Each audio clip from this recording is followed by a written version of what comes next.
भांग P के सो गया गुदड़ी लाल। आप जाने दीजिए ना। तुम्हारी राय मांगी मैंने, हाँ? जाके उस गुदड़ी लाल से पूछो उसकी महारानी शयन कक्ष से बाहर आएगी या नहीं। गुदड़ी लाल,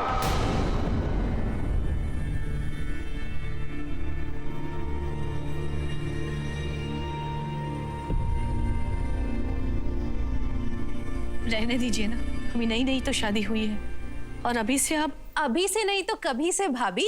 हम भी जब नए नए आए थे तो हमने नहीं की सबकी सेवा।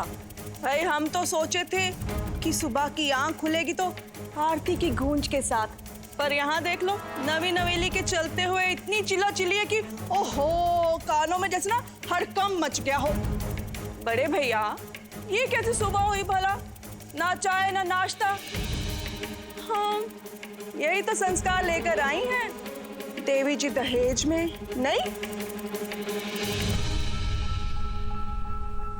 जी बाबूजी।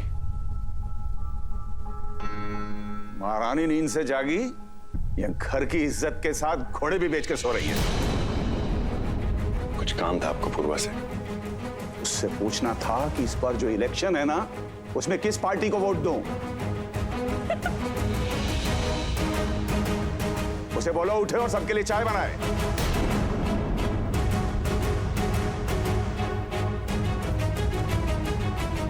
पर चाय तो बनी हुई है ना बाबूजी।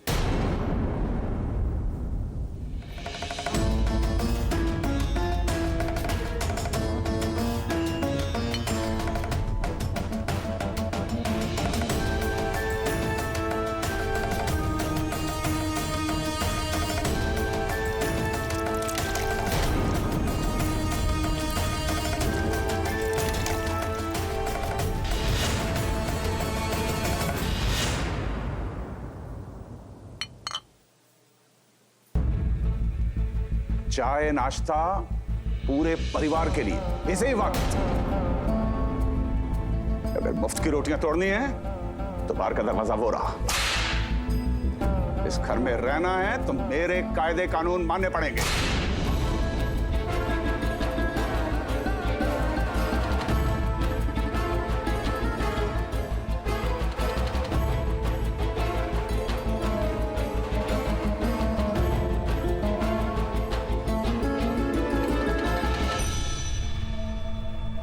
इस घर में मेरी हर बात माननी होगी, समझा दो उस महारानी को।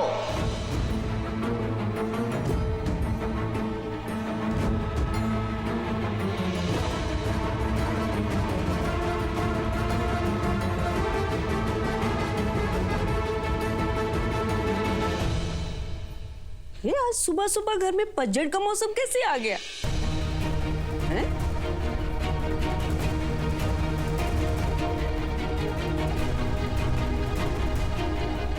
आज की ब्रेकिंग न्यूज, अम्मा वांट्स टू नो।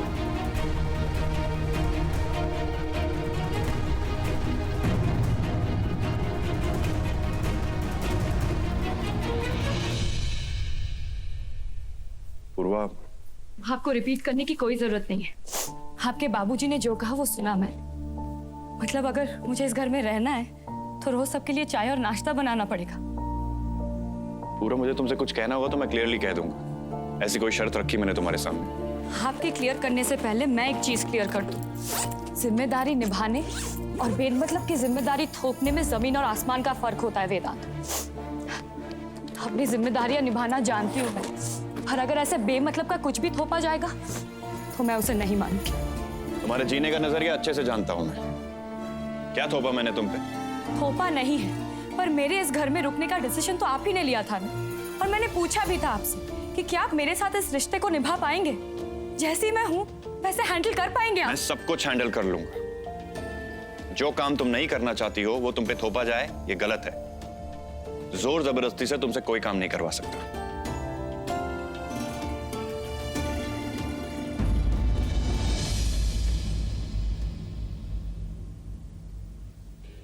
अब हम जबरदस्ती से घर की बहू से काम करवाएंगे? भाई इतनी भी क्या जल्दी है घर की सारी जिम्मेदारियां उसे सौंपने की? वो कहीं भागी जा रही है? क्या भरोसा अम्मा, एक बार ही पहले मंडप से तो भाग ही चुकी है, फिर जाने कब उसका भगने का मन कर जाए। अम्मा सीधी बात को जलेबी की तरह घुमाओ मत। घर में रहना है तो काम करना होगा। मैं पहले ही मुफ्तखोरों को खिला रहा हूं।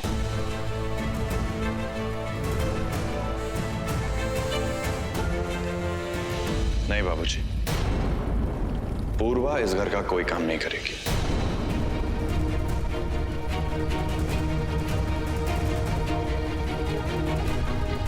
देख लो अम्मा, आपका लल्ला क्या खबर लाया है। पूर्वा इस घर का कोई काम नहीं करेगी। आप तो बहुत बहू बहू करते हो, उसने तो पल्ला ही झाड़ लिया। बाबूजी, क्या आप पूर्वा को संजीवनी सदन की बहू का दर्जा देते हैं?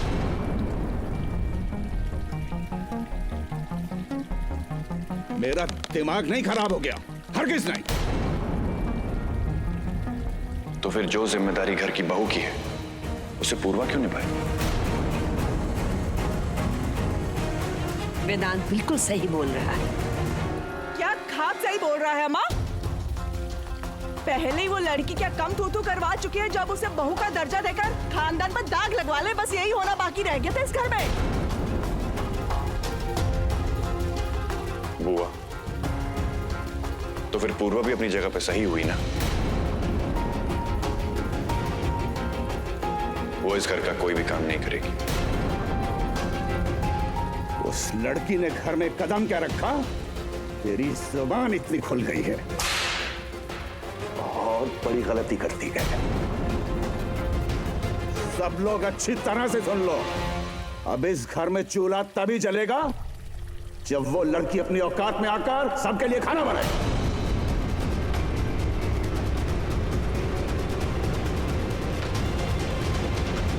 रमेश, ये क्या बच्चों जैसी जिद है? ये बच्चों जैसी जिद नहीं है अम्मा, इस घर के मुखिया का फैसला है।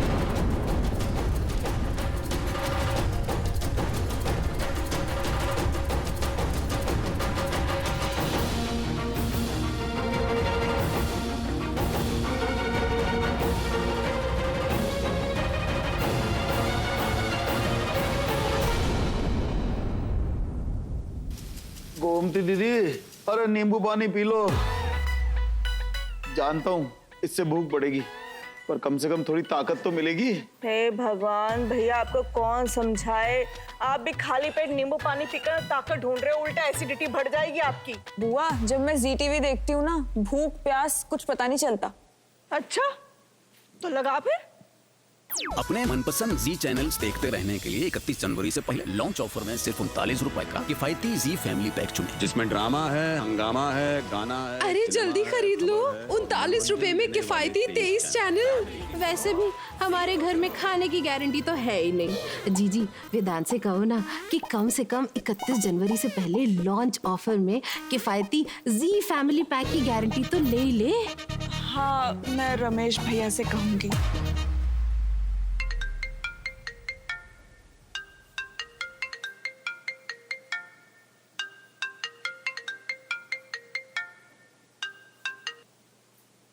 कितनी देर से फोन कर रहे हो? तबीयत कैसी है अब आपकी? Hello hello, Mrs Tripathi. I am so sorry, मुझे लगा। देखिए, आप प्लीज मुझे सिर्फ पूर्वा कहिए। हाँ, एक्चुअली मैं डॉक्टर रश्मि, डॉक्टर वेदांत की टीम में हूँ। आपकी शादी के लिए कंग्रेचुलेशंस मिसेस पूर्वा। जी सॉरी, पूर्वा। मैंने डॉक्टर वेदांत की तबीयत पूछने के लिए फोन किया था। अब वो ठीक हैं? ठीक है? क्या हुआ है उन्हें? मैं जानती थी, उन्होंने घर पे किसी को नहीं बताया होगा। बस एक यही गलत आदत है उनमें, अपने बारे में किसी को पता लगने ही नहीं देते। मतलब मैं कुछ समझी नहीं। वो एक ऑपरेशन के लिए 13 घंटे की नॉन स्टॉप ड्राइव करके जयपुर से यहाँ पहुंचे थे। 13 घंटे? ऑपरेशन के लिए कोई और नहीं था क्या? इमरजेंसी ऑपरेशन था और पेशेंट के हस्बैंड भी बहुत डरे हुए थे। उन्हें सिर्फ डॉक्टर वेदांत पे भरोसा था, इसलिए वो बिना कुछ कहे सारी रात गाड़ी चला कर आए, क्योंकि ये इनके एथिक्स है। अपनी बात के पक्के डॉक्टर वेदांत। जी, वो आए और फिर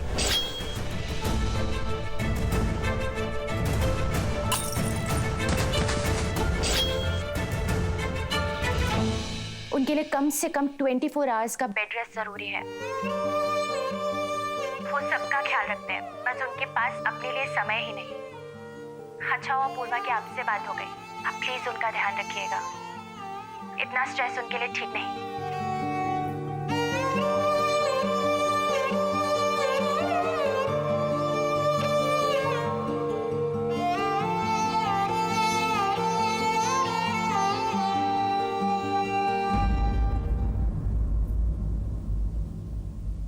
शादीशुदा आदमी के जीवन में अगर कोई स्ट्रेस ना हो तो शादी का क्या फायदा? दादू प्लीज, कोई मेरा बिल्कुल मूड नहीं है आपकी शादी को लेके या स्ट्रेस को लेके कोई थ्योरी सुनने का। आप प्लीज मुझे सोने दीजिए। अरे समस्या है और फिर तू? हाँ, और मैं कुछ नहीं कर रहा हूँ ना, यही कहना चाहते हैं ना आप? आज आपके वेदांत ने सब कुछ वक्त पे छोड़ दिया है। मतलब ये कि कभी कभी मुश्किलों में उलझ के उसे सुलझाने से बेहतर है कि उसे बाहर निकल के उसे वक्त पे छोड़ देना चाहिए। धीरे धीरे वक्त सब कुछ सुलझा देता है। और अगर वक्त ही सुलझा नहीं सका तो? उलझ गया ना, पता है क्यों? सुलझाते वक्त भी तेरा ध्यान कहीं और था। दादू प्लीज। जिद रमेश की और भूखे पेट रहेंगे बाकी घर वाले। पूर्वा तू, क्या ये गलत नहीं है? गलत? न जाने कितनी रातें काटी इस घर पर मैंने भूखे पेट। वक्त ने मुझे इस दिन के लिए तैयार किया। अभी आगे देखते हैं वक्त आगे आगे कैसे उलझनों को सुलझाता है। देखने में मजा आएगा। तेरा ये वक्त उलझन को सुलझाएगा या बढ़ाएगा?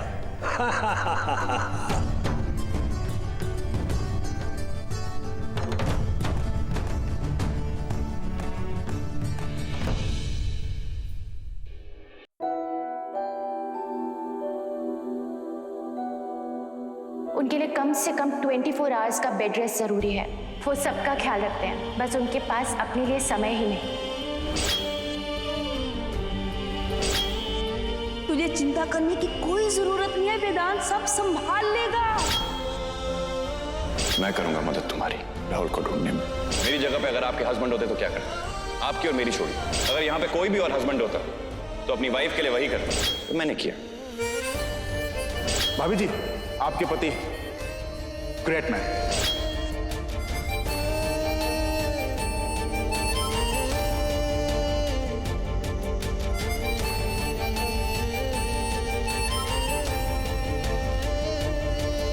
सब लोग अच्छी तरह से सुन लो।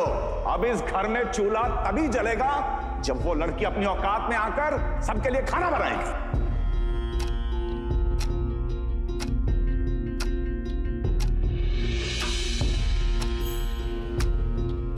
जब तक उस महारानी के दिमाग पे लगा ताला नहीं टूटेगा ना, ये ताला नहीं खुलेगा। उसका काम खाली बैठ के रोटियां तोड़ना नहीं है, इस परिवार को खाना खिलाना है।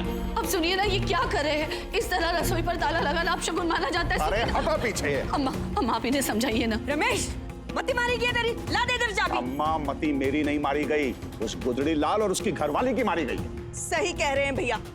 एक तो राहु की तरफ बिना बुलाए इस घर में घुस आई है, सूप नखा कहीं की। एक सेकंड, सब लोग मिलके पूर्वा के पीछे पड़ गए। लो, आगे अपनी महारानी के पल्लू से बंधे हुए। सब सुन रही है, पर मजाल है एक बार भी शर्म से उसकी आंख झुकी हो। और किस बात की अकड़ है इसमें? अरे भैया बड़े हैं, झुक के माफी ना मांगी जाती उससे? बुआ, आपको जो कुछ भी कहना है मुझसे कही, पूर्वा से नहीं। अच्छा, सब चुप। मैं 3 तक गिनूंगी और चाबी मेरे हाथ में होनी चाहिए। 1, 2, 3।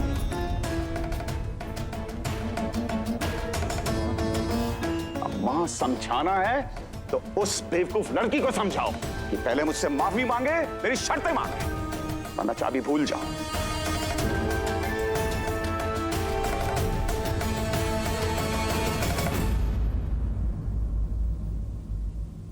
संजीवनी सदन में अब तक ऐसा कभी नहीं हुआ। 10 बज गए हैं और अब तक चूल्हा नहीं जला। ये बहुत बड़ा अपशकुन है।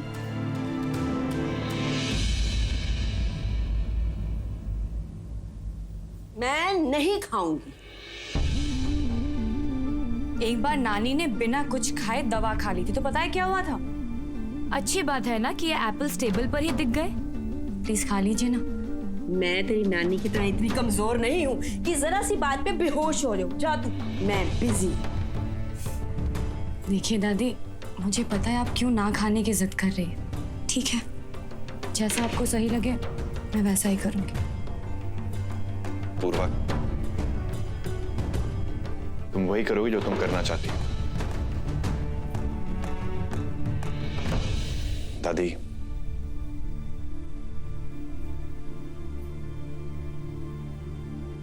सॉरी दादी, लेकिन बात मेरे और बाबूजी के बीच की, इसमें पूरा को बीच में लाके। वेदांत, दीवार हमेशा तेरे और रमेश के बीच खड़ी होती आई, और ये मैं अच्छे से जानती हूँ कि वो दीवार गिराना तू जानता है।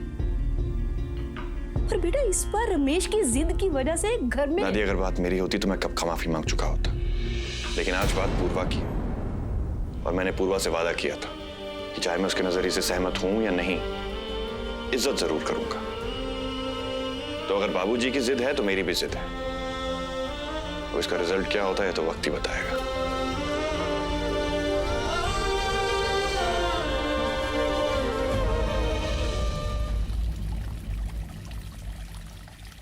सुनिए ना, मैं क्या कह रही थी कि एक शब्द नहीं। जाओ यहां से, जाओ।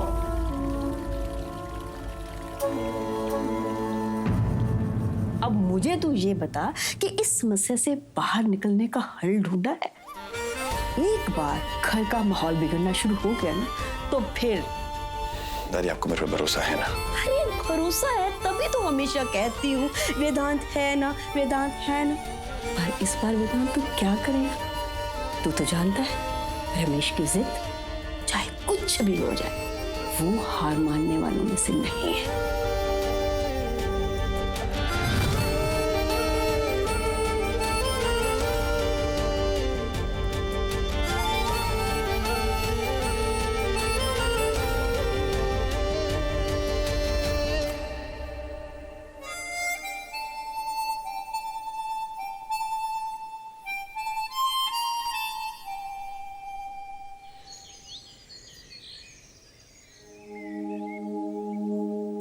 प्लीज आइए ना। सॉरी, वो मैं अपने कपड़े टिका रही थी। नहीं, ठीक है। अब जब घर में आई हो तो अपनी जगह तो बनाओगी ना। अब मैं मदद कर देती हूँ। नहीं नहीं, ठीक है, बस कपड़े ही तो टिकाने हैं। पूर्वा, एक लड़की जब नए घर में जाती है तो क्या सिर्फ कपड़े टिकाने से वो घर हमारा बन जाता है? आपको भी लगता है कि मेरी गलती है? पूर्वा, अगर हम रिश्तों में गलतियां निकालेंगे तो रिश्ते बचेंगे ही नहीं। हम एक दूसरे को अच्छी तरह नहीं जानते, पर अब तुम संजीवनी सदन की बहू हो। मैं तो चाहती थी कि तुम्हारा स्वागत एक बेटी की तरह करूं, पर जिन हालातों में शादी हुई है, एक लड़की जब शादी करके किसी घर में जाती है तो उस घर के लिए सिर्फ पत्नी या बहू नहीं होती, उस घर की अन्नपूर्णा भी कहलाती है। और आज उस घर में सुबह से चूल्हा नहीं जला, और चूल्हा उस घर में नहीं जलता जिस घर में किसी की मौत हो जाती है। बिल्कुल सही कहा आपने। एक बहू अपने परिवार के लिए अन्नपूर्णा होती है, पर मुझे तो अभी तक ये नहीं पता कि इस घर में मेरी जगह क्या है। एक बार आप एक औरत होने के नाते सोचिए कि मुझे कैसा लग रहा होगा। देखिए, रिश्तों में गलतियां मैं भी नहीं निकालती, लेकिन सही को सही और गलत को गलत कहने की हिम्मत और समझ रखती हूँ। अगर इतनी समझ है तुम्हें, तो इस बात को क्यों नहीं समझ रही हो कि अगर तुम्हारे माफी मांग लेने से घर में कलेश खत्म हो रहा है तो माफी मांग लेनी चाहिए। आपको इसमें मेरी गलती दिख रही है, लेकिन जिन्होंने जिद की वो गलती आपको दिख नहीं रही है, या फिर आप देखना ही नहीं चाहती। वो पति है मेरे, उनकी हर बात मानना फर्ज है मेरा।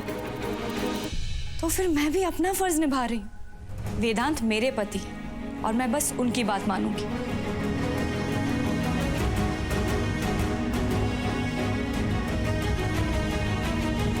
मैं तो बस अभी आई हूँ, पर वेदांत इस घर में अपनी पूरी लाइफ, ये वक्त वेदांत के लिए बहुत मुश्किल होने वाला है।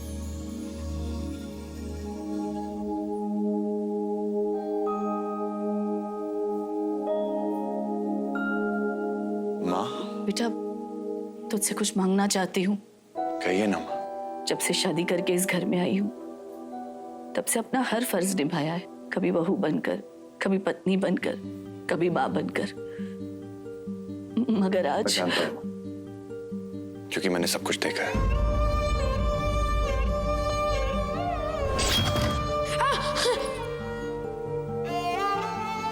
बाबूजी, खबरदार, इस गुजरी लाल को किसी ने खाना दिया तो भूखा रहेगा तो अकल से खाने आ जाएगी।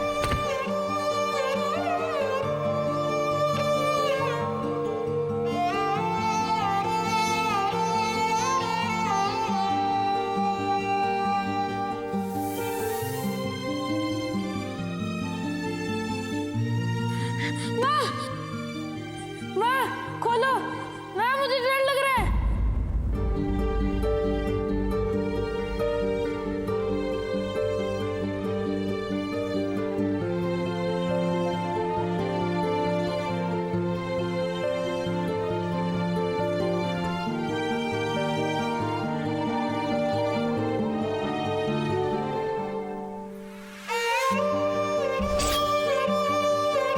जितनी कड़वाहट बाबूजी की नफरत में थी, उससे कई गुना ज्यादा प्यार आपकी ममता में मिला है मुझे।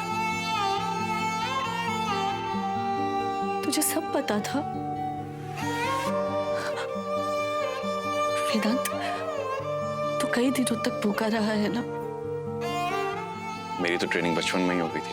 मगर इन लोगों को आदत नहीं है। आज सुबह से घर में चूल्हा नहीं चला, रसोई में ताला लगा है। तो आप बताइए माँ, आप क्या चाहती हैं? बेटा मैं भूख के मारे ना प्राण छूट जाएंगे, पर मजाल है उस लड़की की जिद आकर छूटे। वेदांत देखो, संजीवनी सदन तो जंग का मैदान बन के रह गया है। पानीपत की लड़ाई प्रयागराज आ गई है। अब भाई साहब तो हथियार डालने से रहे, तुम ही जरा श्रूप नखा, अब मेरा मतलब है पूर्वा से कहकर शांति संदेश भिजवाओ और खाना लगवाओ। माफी वो मांगता है जिसने कुछ गलत किया, और पूर्वा ने ऐसा कुछ भी गलत नहीं किया जिसके लिए मैं उसे कुछ समझाऊं। वेदांत, मैंने पूर्वा को समझाने की कोशिश की थी। अगर उसने कहा कि वो सिर्फ अपने पति की बात मानेगी, एक बार जाकर उसे समझाओ। मैं आपके लिए कुछ भी कर सकता हूं, पर मैं सही को गलत तो नहीं ठहरा सकता ना।